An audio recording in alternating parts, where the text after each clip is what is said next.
Thank you very much, Nompu. We are here in Richards Bay, where the members of two unions are picketing outside the harbour here in Richards Bay. They are demanding that their wages can be basically the wage. They demand the 8.5% because they're saying that the 1.5% that is offered by the employer, it's an insult to the workers. But next to me is Umama Lapa, who will tell us briefly about the situation. Ma'am, thank you very much for your time. Briefly about this situation, can you update us in relation to what is the offer so far? The latest offer is 4.25% to 5%, depending on the grade. There are different grades. For certain grades, it's 4.25%, and the lowest grade, it's 5%. And there is also this 1% for allowances, where the employer is saying for housing allowance and night shift allowance, it's a 1% offer. So workers are rejecting that offer. They are saying no, still it's an insult. We cannot accept that offer. So we do see here in Richards Bay the workers, they are still outside their working areas. Is it because they want more from the 4.3%? Yes. Workers actually, we cannot accept anything less than the inflation. Workers are saying the employer must give a reasonable offer. The reasonable offer must be above the inflation rate. So that's why workers are still here. Then they said they will be here until the employer comes with a better offer. We don't know how long it will take. It will depend on the employer whether they want this offer to continue for a month, a week, or days. It's up to the employer. Thank you. The other issue, the strike was basically before the Transnet was saying that it's an illegal strike. Can you confirm, is it legal now, the strike that you guys are participating in? The strike was legal. Workers are protected. This is a protected strike. The employer was trying to use this tactic. I don't know why. What was the reason behind them refusing to sign the picketing rules? Remember here, it is the workers' right to embark on a strike. So the employer cannot take away that right by refusing to sign the picketing rules.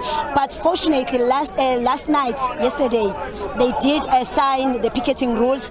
Now everything is in order. Now, some of our shop stewards here, they had a meeting with the management to have some discussions about the picketing areas.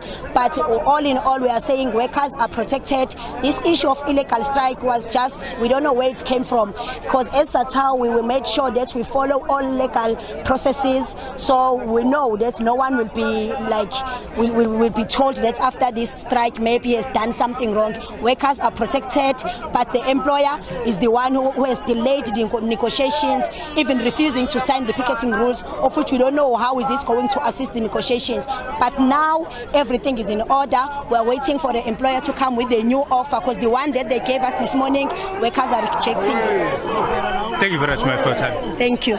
There was Nothemba Dlamini, the Secretary of SATAL in KwaZulu-Natal. I'll be joined by Untu. Basically, can you have your name, sir, for your record? Good afternoon, sir. Good afternoon to all the viewers at home. My name is Siyabonga SABC. TUR for Untu. I'm actually the convener for this gathering. Briefly about the offer that is on the table now. Untu, is it accepting this offer, or are you still disputing? Untu is not accepting the offer.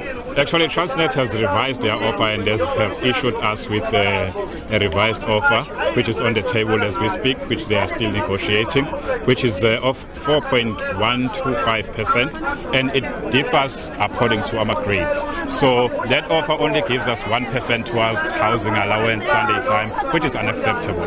All we're asking for is Untu, we're asking for a wage, a salary that is according to our living expenses. Everybody knows in South Africa the inflation rate is at 7.6% as we speak. So the only demand, the only ask that we're asking from Transnet is to make sure that they are giving us wages according to the inflation rate. Transnet is saying that it's not badly affected by this strike because some components of the operations belongs to other companies. How do you say about that? Because we did manage to get inside the plant, and then we managed to see that some trucks are operating and some parts of the port are operating. What can you tell us about that? Listen, whenever there is a strike, there will always be those who are trying to assist the employer and with operations and everything. We know for a fact that we've been addressed by management here when we came here this morning. We know for the fact that Transnet is actually losing some revenue. But that's not our intention. Our intention as Untu is to resolve this as quick as possible. Remember, Transnet, they delayed the process. It was supposed to start by April. And then they went and started the negotiations only by the end, towards the end of May. And from there, only yesterday they signed the picketing rules. They've been saying the strike is illegal, sending SMSs to our members, trying to intimidate us as a union, as the members of the union. But in solidarity we stood. We're still saying the strike is legal. Even yesterday they signed the picketing. Early this morning actually they signed the picketing rules. And today, right as I speak now, we had a meeting with the local port management whereby the picketing rules are signed and in order and in place. So going forward, we will be here 6 to 6 in the afternoon, picketing, asking for better wages. That's all we ask for from the council. Thank you very much, sir, for your time. Thank you, sir. That was Untu. Basically, they are saying that Transnet has been delaying basically all the talks, and what they brought to the table is not enough to service the employees. But I'll just step out of the shot just so that Nompu, you could see that they came out in their numbers to picket here outside the Richards Bay port, trying to make sure that their voices are heard by those who are basically the employer, as well as those who are basically discussing the wage and negotiation for them. Back to you, Nompu, in studio for now. Thanks very much, my colleague there, Mlondi Radebe.